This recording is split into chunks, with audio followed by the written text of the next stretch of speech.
오늘 이제 이 본문의 말씀은 이겁니다.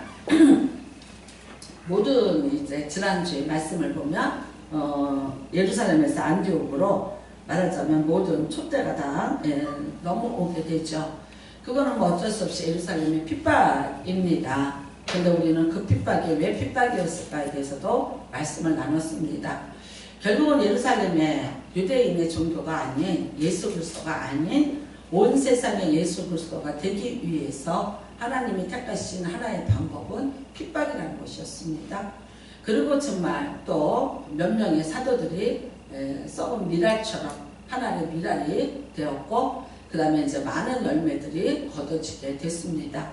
세상에서 보면은 그거는 실패였고, 그쵸? 또 그들에게 대항하지 못하는 그러나 놀랍게도 하나님은 그들을 점점 이끌어내서 작은 산성 도시 예루살렘이 아닌 거대한 도시 안디옥으로 이 모든 자리를 옮겨놨고요. 안디옥이라는 데는 지금의 터키이기 때문에 유럽과 아시아를 같이 어울려서 사방으로 복음을 전할 수 있는 교통의 요충지고, 그 다음에 또 많은 사람들이 모이는 그런 교역의 중심지가 되었기 때문에 수많은 나라의 사람들이 각자의 자기의 일을 가지고 모였지만 결국은 하나님은 그들을 통해서 예수의 복음이 선포되도록 그렇게 해 주셨습니다. 이제 예루살렘의 얘기는 오늘 헤롯이 죽는 것으로 마감이 됩니다. 그리고 이제 다음 주부터는 모든 무대가 다 안디옥으로 옮겨지게 되는 것입니다. 자, 오늘 여기 20절에 보면은 헤롯이 그래요. 근데 이 헤롯은 아시다시피 야고보를 죽인 헤롯이고요. 예수님이 탄생했을 때 예수님을 죽이려던 헤롯은 1세대입니다. 그 다음에 예수님을 십자가에 못 박았던 헤롯은 그 다음 아들입니다. 지금 이제 이렇게 사도들을 죽이는 이 헤롯은 3대 손자입니다. 그러니까 이들은 계속해서 유대 지파인 예수 그리스도, 말하자면 복음을 증거하는 여기와 대결을 하죠. 사실 헤롯은 에돔 족속입니다. 그러니까 여러분 누구의 후손입니까? 에서의 후손입니다. 그래서 이 사람들은 국민들이 두 국민이 뱃속에서 싸운다. 이미 리브가의 뱃속에서 싸웠던 것처럼, 그래서 끊임없이 그렇게, 그리고 에서가 모든 장자권을 뺏긴 것에 대한 어떤 그런 불만, 그리고 이제 그가 선택한 세일산이라는 것은 철강이 많이 나오는 것이기 때문에 말하자면 철기 문화로 빨리 넘어가서 전쟁을 일삼는 그런 족속이 되었고요. 여전히 야곱의 후손인 이스라엘들은 그냥 한 곳에 거기 모여서 척박한 브엘사바를 중심으로 해서 크게 융성하지 못하고 있었던 그런 것입니다. 그러니까요, 이게 야곱과 에서의 싸움이죠. 그런데 세상의 권력을 에돔 족속이 헤롯이 잡은 거죠. 어떻게 보겠습니까? 다윗의 후손 유다 지파인 예수 그리스도를 핍박을 하고 죽이려고 들고 이제 그의 제자들을 죽이려고 그렇게 하고 있습니다. 그렇지만 그들 앞에, 그 헤롯 앞에 모든 민족이 벌벌 떨고 있고, 그 다음에 그에게 모든 것을 얻어먹고 살아야 되는 사람들은 그의 비율을 맞추기 위해서, 그래서 이제 헤롯에게 모든 도움을 강구하고, 그 다음에 헤롯이 단상에서 소리를 지르면서 강연을 하고 있죠. 그랬더니 사람들이 뭐라고 말해요? 저거는 사람의 소리가 아니야. 저거는 신의 소리야. 그래서 헤롯을 신격화를 만들어 놓죠. 그러니까 이거는 뭐가 똑같았냐면요. 로마의 황제들은 이미 신격화가 되어 있습니다. 근데 그가 분봉한 왕이에요. 그가 임명한 왕이에요. 헤롯이에요. 근데 똑같이 격상을 시켜서 그를 황제같이, 그래서 신으로 지금 올려놓고 있는 중이죠. 근데 놀랍게도 오늘 여기 보니까 그랬던 그 신이 하나님의 주의 사자가 고친이 벌레가 먹어서 죽었다고 얘기를 해요. 벌레에게 먹혀 죽였다 그래요. 그 벌레가 무슨 벌레일까요? 뭐 전갈일 수도 있고 뭐 그렇지만 우리가 생각할 때는 지금과 같은 바이러스, 그쵸? 그때도 물론 있었겠죠? 그런 것에 의해서 이제 이 사람이 그냥 죽임을 당했죠. 신인 줄 알았어요. 거대한 왕복을 입고, 그쵸? 왕관을 쓰고, 높은 단상에서 수많은 사람들에게 강하게 외쳤고, 그 다음에 그 수많은 사람들은 그의 베푸시는 선정에 열광을 하면서 이제 그로부터 무엇인가를 더 얻어내기 위한 그런 이제 아부와 극치를 다 해서 소리를 질렀건만 주의 사자가 그를 하룻밤 만에 치니까 그가 송장이 되어버리고 말았다는 거죠. 그리고 여기에서 예루살렘의 모든 일들은 이제 끝이 납니다. 그리고 무대는 어디로 가냐면 안디옥으로 가죠. 우리가 보면 24절을 보면 하나님의 말씀을 흥망하여 더하더라 그래요. 어쩌면 그럴 수 있죠. 야고보를 죽였던 자인데 그가 하루아침에 죽어버리더라. 그러니까 반대편인 사도들 입장에서는 우리를 죽이는 자가 죽었으니까 오히려 더 힘을 얻어서 말씀을 더 전하게 되었고 더 이제 기독교는 부흥이 되기 시작을 할 수 있었죠. 그랬는데 25절에 보니까 바나바와 사울이 부조하는 일을 마치고 마가라 하는 요한을 데리고 예루살렘에서 돌아오니라 해요. 그러니까 이게 무슨 말이냐면 바울과 사울이 그래요. 근데 여기서 사울은 누구냐? 이미 우리가 말하는 바울입니다. 원래 이름이 사울이죠. 큰 자라는 뜻이에요. 로마식 이름이에요. 그런데 그 이름을 뭐로 바꿨어요? 네, 바울이라고 바꿨어요. 뜻은 뭡니까? 작은 자라는 뜻이에요. 그 이름으로 바꿨죠. 근데 바나바가 사울을 데리고 예루살렘에 가서 말하자면 거기에 큰 흉년이 들었으니까 거기에 구제 헌금을 걷어서 갖다가 주죠. 예루살렘이 하루에 3,000명씩 회개를 하고 돌아왔고 모든 사람들이 밭을 팔아서 사도들의 발 앞에 둘 만큼 흥왕하고 왕성했건만 지금은 어떻게 해야 되냐? 안디옥에서 말하자면 구제를 받아야지만 먹고 살 만큼 어려워졌어요. 물론 핍박을 받아서 성도들이 다 흩어졌겠죠. 근데 흩어진 중에서 정말 신앙을 가진 몇 명만 여기 안디옥까지 왔죠. 다른 사람들은요. 너무 힘드니까 예수님을 그냥 잊어버리기도 하고 버리기도 하고 다시 자기들의 신앙과 자기들의 곳으로 돌아가 버리고 말았던 거죠. 그 다음에는 이제 거기에 흉년이 들었으니까 당장 먹고 살 게 없죠. 그래서 여기에서 부조금을 가지고 가게 되는 것입니다. 제가 이제 저번에 11장에서 말씀을 할 때 제가 사울의 이야기가 그 바나바가 들고 오는 이야기가 있었는데 그거는 제가 다음에 하겠습니다. 그랬어요. 그래서 오늘 그 설교를 하고자 합니다. 자, 우리가 11장 다시 한 번만 읽겠습니다. 11장입니다. 11장 24절입니다. 11장 24절에서 30절까지 봉독합니다. 시작! 바나바는 착한 사람이요 성령과 믿음이 충만한 사람이라. 이에 큰 무리가 죽게 더하여 지더라. 바나바가 사울을 찾으러 다소에 가서 만남에 안디옥에 데리고 와서 둘이 교회에 1년간 모여 있어 큰 무리를 합쳤고 제자들이 안디옥에서 비로소 그리스도인이라 일컬음을 받게 되었더라. 그때 선지자들이 예루살렘에서 안디옥에 이르니 그 중에 아가보라 하는 한 사람이 일어나 성령으로 말하되 천하의 큰 흉년이 들리라 하더니 글라우디오 때에 그렇게 되니라. 제자들이 각각 그 힘대로 유대에 사는 형제들에게 부조를 보내기로 작정하고 이를 실행하여 바나바와 사울의 손으로 장로들에게 보내니라. 아멘. 예, 자 이제 이 일은 여러분이 알다시피 바울이 다소라는 곳으로 갔어요. 어떻게 됐습니까? 예수님이 극적으로 사도행전 9장에 나타나셨어요. 눈이 멀었고 그런데 말을 타고 가다가 떨어졌고 눈이 멀었어요.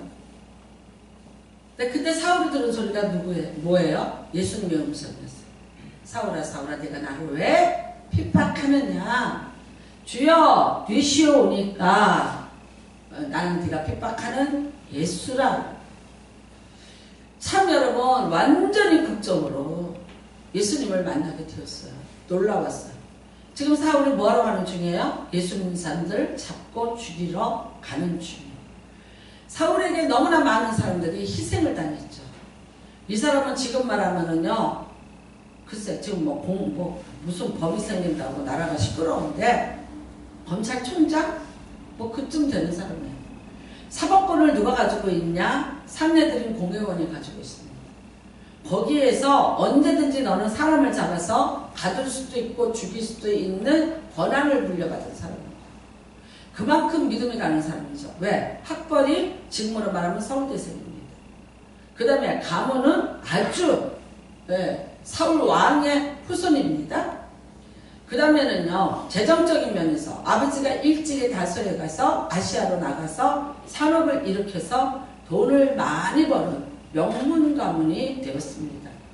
뿐만 아니라 돈을 많이 주고 사야 되는 로마 시민권까지 가지고 있던 사람이 바로 이 사람입니다.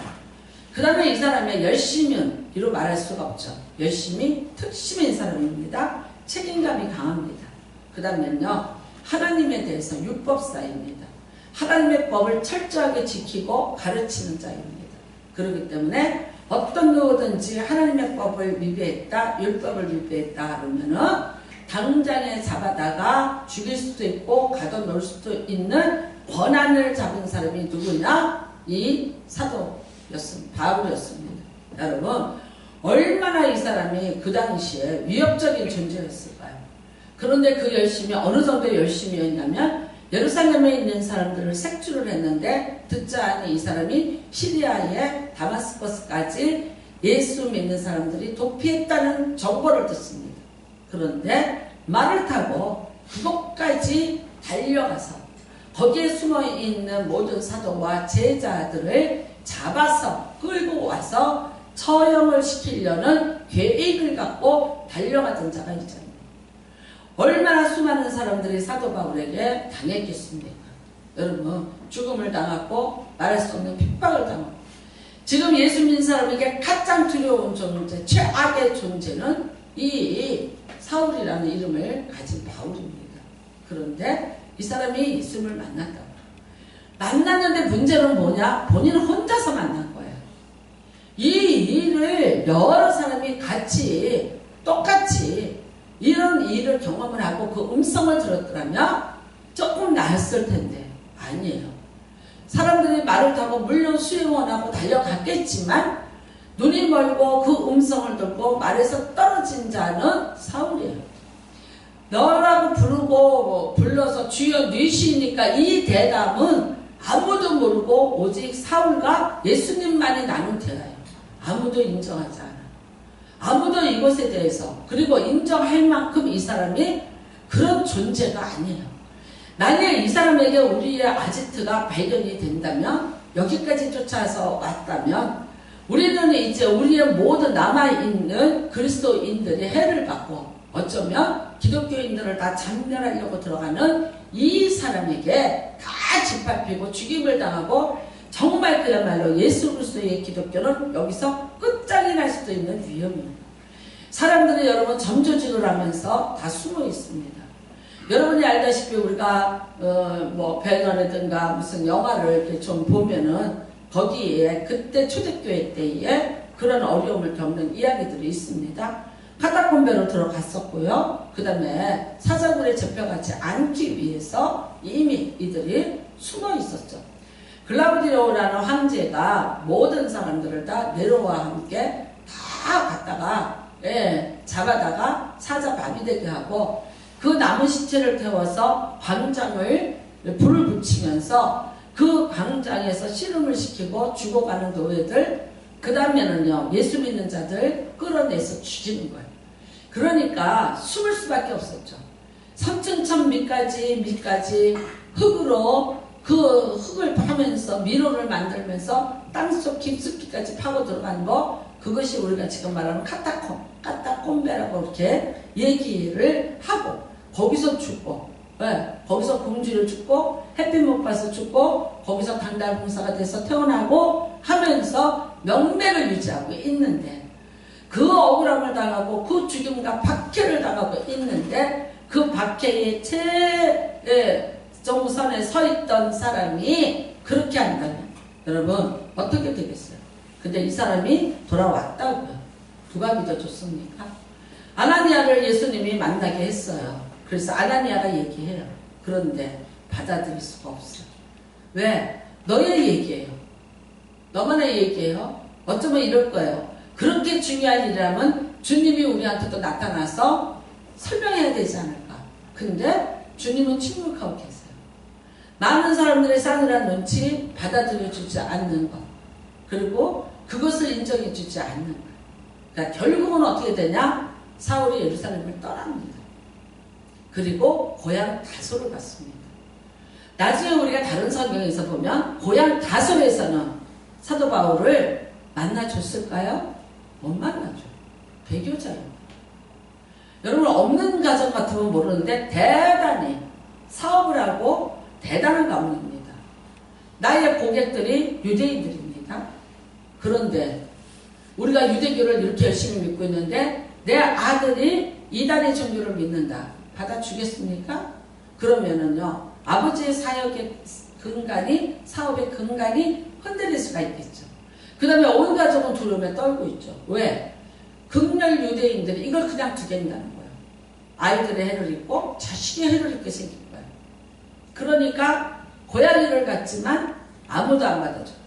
고향에서는 예루살렘에 가서 출세를 했고 좋은 대학을 들어갔고 정말 자신의 유대교를 위해서 끊임없이 질주하는 최우선 선봉에선 실력자여 출세자입니다. 자랑스러운 내 아들이고 내 남편이었는데 어느 날 이단자가 되어서 나타나서 그것을 설득하려고 들죠. 여러분 누가 이 사람을 받아주겠어요? 그러니까 거기서도 버림을 받습니다. 그래서 다소에도 있지 못하고 길리기아라는 그 근처에서 사도 바울이 있죠. 나중에는 거기서도 있을 수가 없었어요. 그래서 어떻게 합니까? 다시 누구한테 정적들을 되어서 사도 바울을 쫓아오느냐? 유대교 수호자들이. 네, 극렬 유대교 수호자들이 사도 바울을 죽이려고 이단자를 죽이려고 들죠. 그러니까 쫓던 자가 쫓기는 자가 됐습니다. 위험하죠.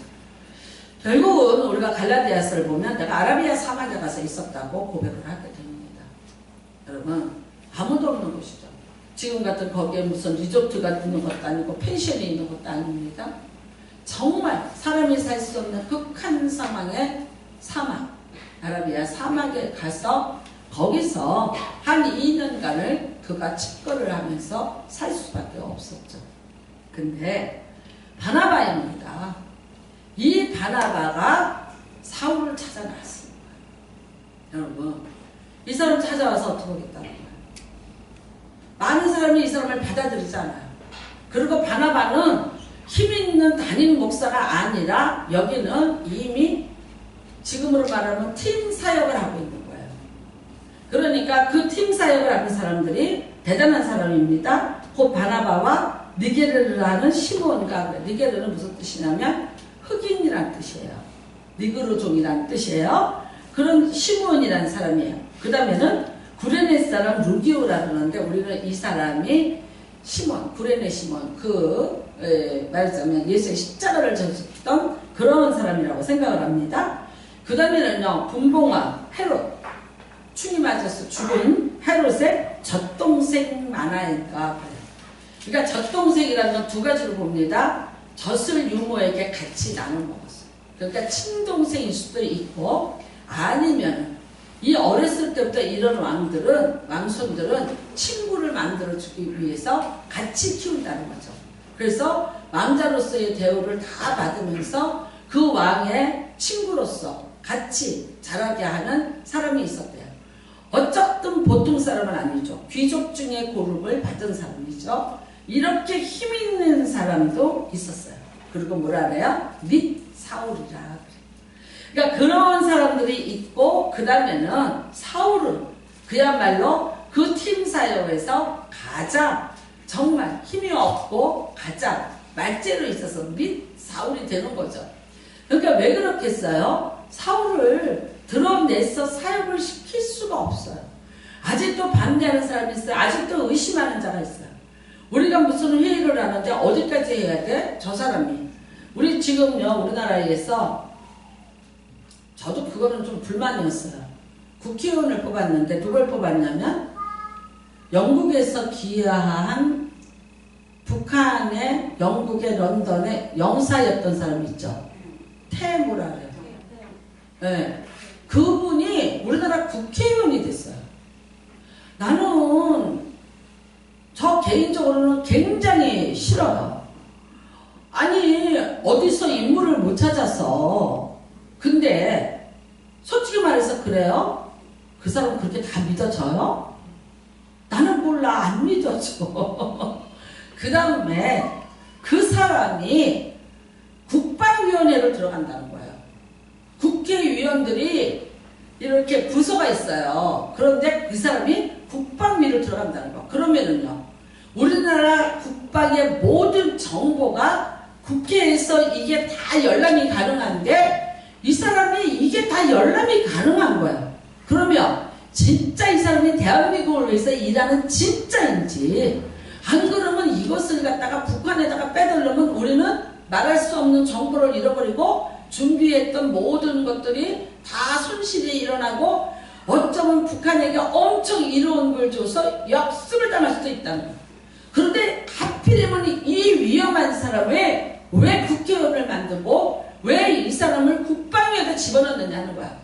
그래서 이제 들리는 말이 이거예요. 대한민국의 국회의원 3분의 1이 빨갱이다! 이 말이 나오는 거야. 그러니까 그런 사람도 힘에 의해서, 다수에 의해서 그렇게 될 수 있다라고 얘기를 해요.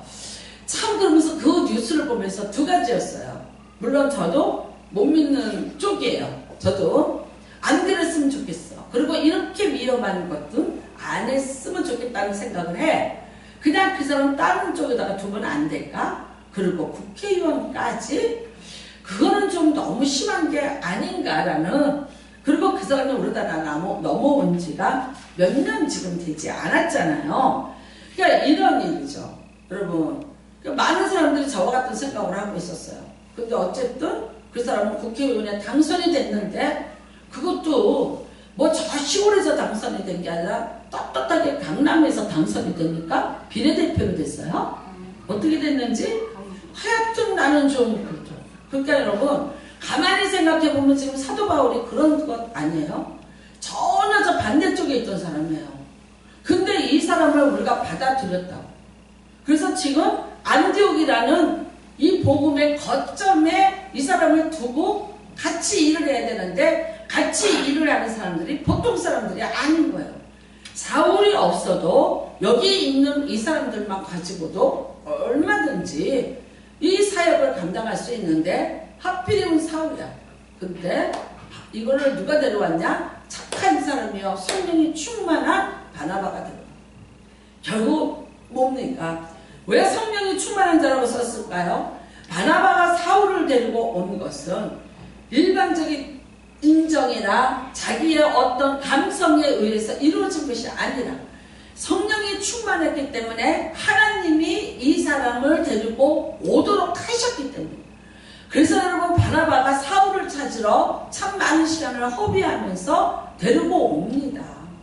그게 이제 우리가 같이 읽었던 11장에 짧은 내용이 있지만 이 이야기가 되고요. 13장부터는 어떻게 됩니까? 이 사람을 통해서 세계 선교의 장이 열어지게 되는 거죠. 결국 이렇습니다. 유대인의 종교였습니다. 예수 그리스도가 유대인이었습니다. 그리고 유대인 제자들에 의해서 기독교가. 그런데 예수 그리스도는 온 세상의 왕이시니까 이 예수 그리스도를 온 세상의 온 민족이 다 믿게 하기 위해서 택한 그릇이라고 말을 하고 있습니다. 사도행전 26장 16절로 18절입니다. 일어나 너희 발로 서라. 내가 네게 나타날 것은 곧 내가 나를 본 일과 장차 내가 네게 나타날 일에 너로 종과 증인을 삼으려 함이니 이방인들을 구원하기 위해서 그 눈을 뜨게 하여 어둠에서 빛으로 사단의 권세에서 하나님께 돌아오게 하고 제사함과 나를 믿어 거룩하게 된 무리 가운데서 기업을 얻게 하려 합니다. 이게 하나님의 계획의 목적이죠. 여러분, 놀랍게도 우리는 받아들일 수 없고 거부할 수밖에 없는 사람이었는데 하나님은 사울에게 어떤 계획을 갖고 있었나? 이런 놀라운 원대한 계획을 가지고 있었어요. 가장 반대자예요. 가장 악한 자예요. 정말 더 이상 우리가 받아들일 수 없는 그런 해를 입힌 자예요. 원수 중에 원수예요. 그런데도 불구하고 하나님은 이 사람에게 너 일어나 발로 서라. 거기 하나님의 말에서 떨어졌을 때 치고 말에서 떨어지고 눈이 깜깜해지고 비늘이 덮였고 이 상황이었어요. 우리가 사도행전 9장에서는 그 내용이 짧게 주여 뉘시니까 나는 네가 핍박하는 예수라 이 정도였지만 그러나 26장에 사도 바울이 살면서 하나님의 음성을 계속해서 듣다 보니 자기를 부르신 거예요. 일어나라 너희 발로 서라 내가 네게 나타날 것은 곧 내가 나를 본 일과 내가 장차 내게 나타날 일에 너로 종과 증인을 삼으랴. 하나님의 계획을 어찌 우리가 알아. 하나님이 여러분 사도 바울을 향해서 이 계획을 갖고 있는 것을 누가 알 수 있었겠습니까? 이방인들을 구원하기 위해서 그 눈을 뜨게 하여 어둠에서 빛으로 사단의 권사에서 하나님께 돌아오게 하고 제사함과 나를 믿어 거룩하게 된 무리 가운데서 기업을 얻게 하려 함이라.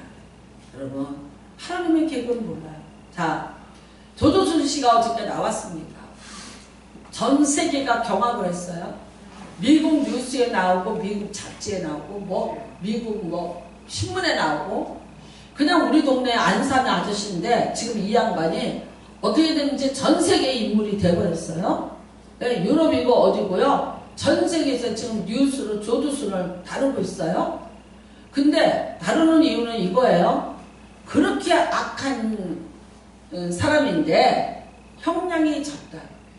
대한민국은 어떻게 이 사람을 형량 몇 년에 이거를 석방을 시키냐. 여기에 너무 놀란 거예요. 그러면서 대한민국은 이런 악한 성폭행자에게 너무나 강대한 법을 가지고 있다. 비웃고 조롱하는 거죠. 이 사건이 만약에 미국이었다? 즉시 사형입니다. 여러분 6살 먹은 애죠? 6살인가? 걔를 공중병소 화장실로 끌고 가서 성폭행을 했는데 다 찢어졌어요. 얘는요 항문이 없어요. 다 찢어졌어. 그래서 어떡하냐? 평생 여기에다가 이 변 주머니를 차고 살아야 돼. 변이 정상적으로 장에서 항문을 통해서 배설이 안 돼요. 그 라인이 없어졌어요. 그 어린 것을 얼마나 짓밟고 짓이겨 놨어. 다 터지고 찢어지고 다 그 장이 망가져서 걔가 여기에다가 평생 똥주머니를 차고 살아요. 여기 똥이 차면 어떻게 돼요? 가서 비우고 내 똥을 비우고 그 다음에는요 항상 얘가 이게 인생이 끝난 거 아니에요? 여자아이인데. 근데 단지 걔가 술을 먹었다는 이유로 그 남자가 술을 먹었다는 이유로 형량이 확 떨어진 거야. 우리나라는요 그래서 술 취해서 한 거는 무죄야. 술 안 먹고 제정신으로 했으면 더 형을 받고 뭐 이상한 법이 있는 거예요. 그게 지금 조두순이가 이게 나오는데요. 세상에 지금 여러분 이렇게 난리가 났고 안산에서는요 24시간을 지금 이 사람을 지키는 경찰들이 배정이 되는 거야. 아니 내가 그래서 계산을 따져보니까 어마무시한 가격이야. 우리나라 경찰이 배정을 받아서 24시간 관리해 줄 사람이 누구야? 대통령 말고 누가 있어? 아니 얘는 이 보호를 받고 사는 거예요. 전자팔 찍혔지만. 그런데 이 조두순에 여기를 온다는 거야. 저 살던 집으로 온다는 거야. 딴 데로 가는 것도 아니고. 그러니까요 여기서 그 피해를 본 사람은 말없이 그 동네를 이사를 갔어요. 근데 그 옆집이 유치원 다니는 손주가 둘이 있대. 그 할머니가 경기하는 거야. 어떻게 보면 좋아. 그 주변이 난리고 지금 안산이 난리가 났어요. 여러분 천인공로할 죄를 지었어요. 그렇죠? 근데 이게 한 번이 아니에요. 한 번 그랬다가 잡혔다가 풀어줬더니 똑같은 짓을 또 한 거예요. 그러니까 이 사람은 어떻게 돼야 되겠어요? 그 두 번은 아마 이렇게 얘기할 거예요. 죽여도 괜찮다고. 내가 만약에 여러분 이것이 내 가족이었다면 내가 가서 너를 죽이고 내가 죽는다는 지 그걸 두겠냐고. 자, 근데 문제는 뭐냐. 뉴스에 조두순이가 감옥에서 사는 모습이 잠깐 비쳤어요. 1분. 그 뉴스를 보신 분이 있으세요? 독방에 희미한 불빛 아래 그 사람이 책상에 앉아있어요. 안전벨 책상에 앉아있어요. 근데 성경을 보고 있고 성경을 쓰고 있어. 나는 모르겠어요. 목사니까 그게 눈에 띄더라고. 저를 어떡하나. 이때부터 고민은 시작되는 거야. 아니, 저를 어떻게 해야 되나? 저도 펄펄 뛰었어요. 아니, 어떻게 피해를 본 사람이 도망을 가서 살게끔 만드냐 이거야. 어떻게 그럴 수가 있어? 저는 어저께도 이 설교를 준비하면서 머리가 먹먹해. 우리의 용서가 어디까지야? 그러면 단지 그 사람이 성경을 읽는다는 그걸로 그 사람의 모든 것을 우리가 수용해 줘야 되나? 기독교인이니까? 이거 어떻게 하면 좋겠어요? 근데 한 가지 감사한 거는 불경을 읽지 않고 있는 거는 감사하더라. 그렇잖아? 그래도 불경을 읽지 않고 누군가가 그 사람에게 그래도 복음을 전했고 그래도 그 사람을 누군가는 찾아가서 그래도 누군가는 그 사람을 돌이켜보겠다는 하나의 영혼으로 본 사람이 있었기 때문에 성경을 보게 됐는데 놀랍게도 여러분 그 성경이 매우 낡았어요. 그러니까 이 사람이 이거를 그냥 예를 들어서 거짓으로 내가 성경 하나 받아서 위장하려고 펴는 상태가 아니더라고요. 성경책이 많이 낡았고요. 성경이 줄이거져 있고요. 그 옆에 노트가 있고 옆에 퀴즈를 했는지 적었는지 모르는데 그리고 거기에 고개를 숙이고 기도하는 자세로 있는 사진이 일분이 보였어요. 어떻게 보면 좋아요? 여러분 우리 갈등해요. 그쵸? 참 갈등이 일어나죠. 저거를 어떻게 해석을 해요? 옛날에 미랑이라는 영화가 있었어요. 근데 그게 원래는 유명한 사람의 소설이었는데 그걸 영화로 했어요. 아들이 유괴를 당해서 죽었어요. 근데 그 살인수가 감옥에를 갔다가 기독교를 믿게 돼요. 전도를 받고. 그리고 어떻게 되냐? 목사가 돼요. 이 아이를 잃은 엄마는 용서가 되겠어요? 그 살인범을 용서하겠냐? 우리는 물론 이럴 때 이런 얘기해야 돼요. 손양원 목사님이 자기 두 아들을 죽인 그 사람을 자기 양아들로 삼았죠. 그래서 그 양아들이 지금 목사가 돼서 지금 서울에 어디서 목회하고 계세요. 그쵸? 이 일은 이런 일 하나밖에 없어요. 그래서 우리가 손양원 목사님을 사랑의 원자탄이라고 그렇게 부르고 있습니다. 여러분 글쎄요 우리 누구도 뭐라고 말 못합니다. 아무도 정의를 지금 내릴 수 없고 저조차도 정의를 내리지 못합니다. 그런데 한번 이 생각을 해보세요. 바나바는 어떻게 해서 설득이 됩니까?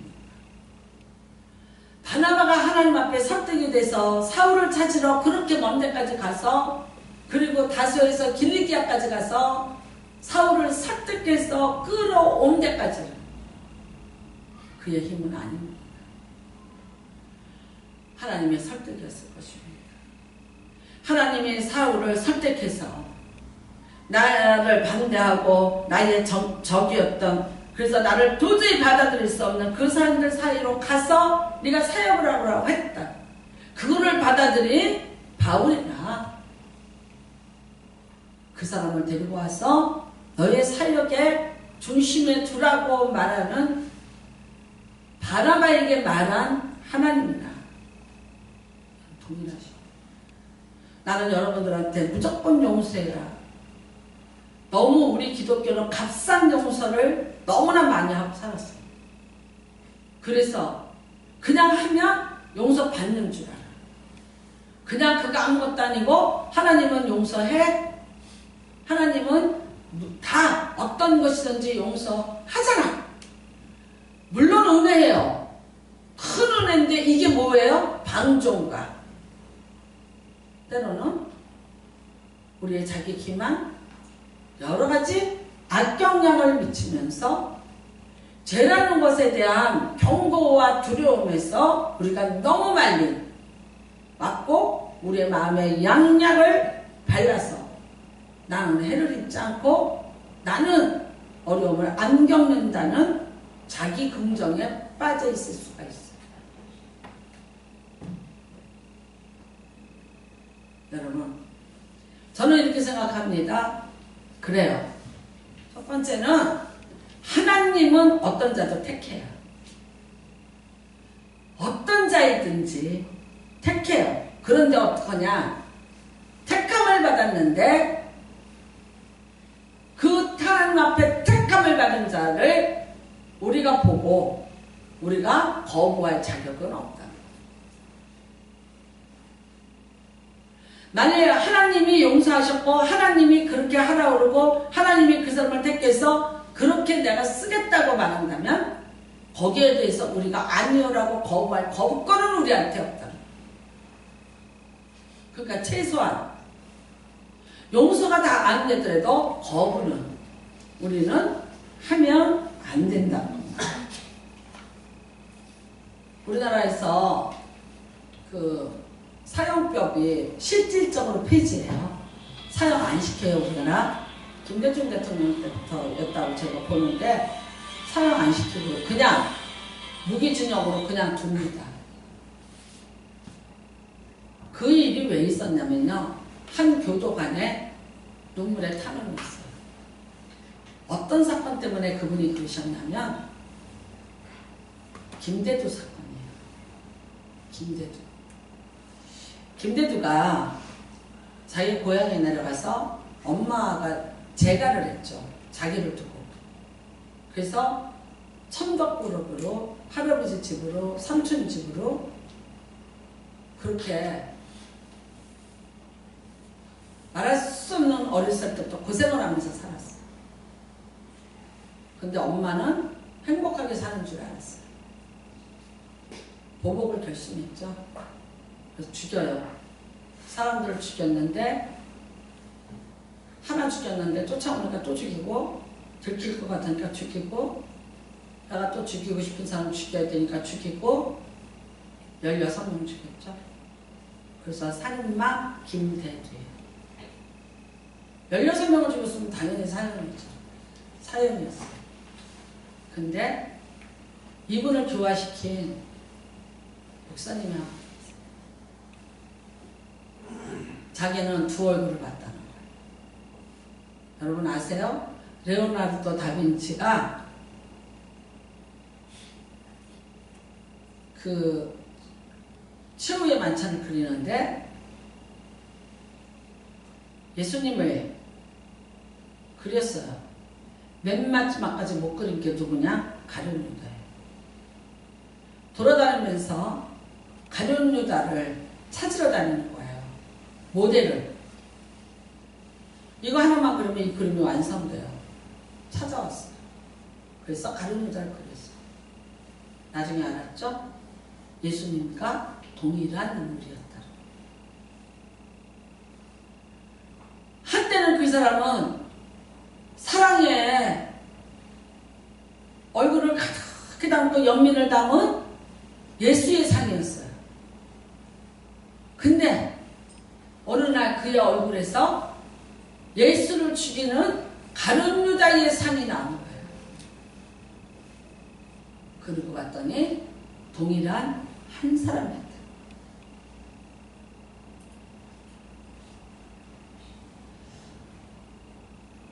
김대두가 마지막 한 말, 잠깐 시간을 주십시오. 사형받는 날 그가 부른 노래가 하늘 가는 밝은 길이 내 앞에 있으니 슬픈 일을 많이 보고 늘 근심하여 그 찬양을 불렀어요. 그리고 고개 숙였어요. 모든 분들에게 고맙습니다.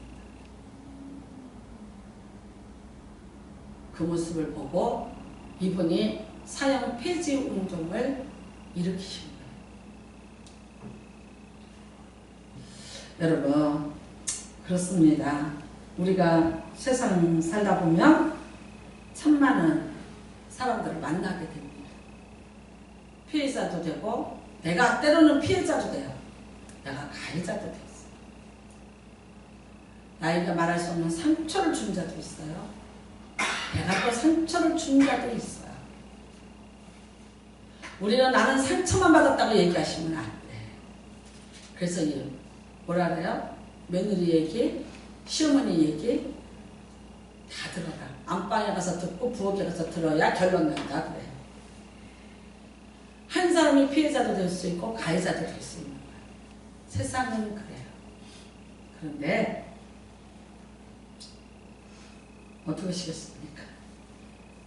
오늘 윤석열 씨가 말합니다. 억울했습니다. 살인범입니다. 하상 8차 살인범입니다. 젊은 중학교 아이를 성폭행을 하고 땅에다가 안매장을 시켜놓은 악한 사람입니다. 그 사람의 20년 동안 그 사람은 사형수였습니다. 그 사람이 출소를 했지만 사형수로 출소를 한 겁니다. 근데 이 근래에 이춘재가 잡히면서 하성 8차도 내가 한 거라고 고백을 했기 때문에 이 사람이 무죄라는 것이 증명이 됐습니다. 그 이전에 아무리 얘기해도 아무도 믿어주지 않았어요.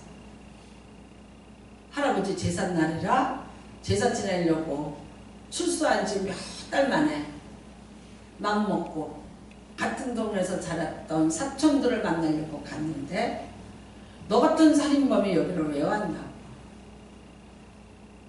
다 따돌렸어요. 여러분, 한 사람이 교도관한테 얘기했어요. 나는 살인하지 않았다. 믿어줬어요. 근데 솔직히 말해서 그 교도관도 이 사람이 살인범인지 아닌지 모르는 거죠. 모르는 거죠. 그렇지만 어떻게 해요? 나는 네가 하는 말을 믿어. 너를 내가 믿어. 그 한마디가 그 다음에 이 사람 출소했는데 이춘재가 증범이 말을 하고 그 다음에 이 교도관이 그 무슨 변호사를 찾아갔죠. 그래서 다 그분이 밝혀내요. 그래서 무죄였다. 이 사람을 범인으로 몰았던 검사와 경찰관들이 머리 숙여서 사과했고요. 나는 그걸로 족합니다 그랬어요.